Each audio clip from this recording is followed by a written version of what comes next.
Hello friends, welcome back to my channel Pallavi's kitchen and blogs. సమ్మర్లో ఇలా స్పెషల్గా fruit కస్టర్డ్ని చేసుకోండి. చల్లగా ఫ్రూట్ కస్టర్డ్ని ఆఫ్టర్నూన్ టైంలో కానీ ఈవినింగ్ టైంలో కానీ తినండి.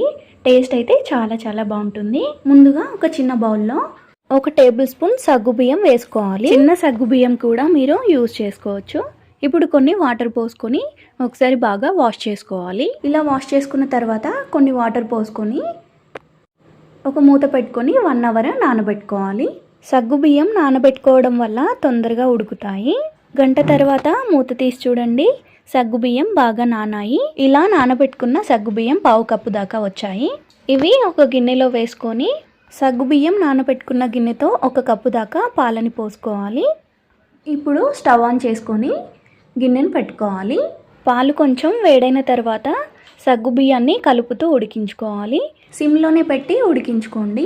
సగ్గుబియ్యం తొందరగా మాడిపోతాయి కాబట్టి కలుపుతూ ఉడికించుకోవాలి.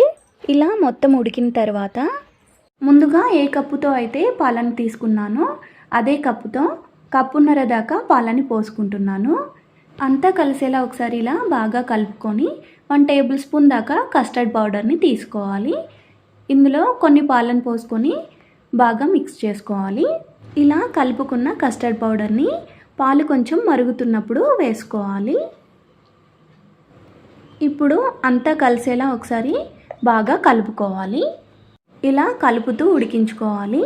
పాలు కొంచెం చిక్కబడిన తర్వాత 1/2 కప్ దాకా షుగర్ని వేసుకొని అంతా కలిసేలా కలుపుకోవాలి.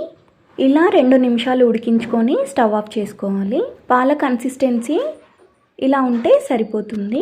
చల్లారిన తర్వాత చిక్కబడతాయి. పాలు చల్లారిన తర్వాత 2 గంటలు ఫ్రిడ్జ్లో పెట్టుకోవాలి. ఇంట్లో ఉన్న ఏ ఫ్రూట్స్నైనా తీసుకొని కస్టర్డ్ మిల్క్లో వేసుకోవచ్చు.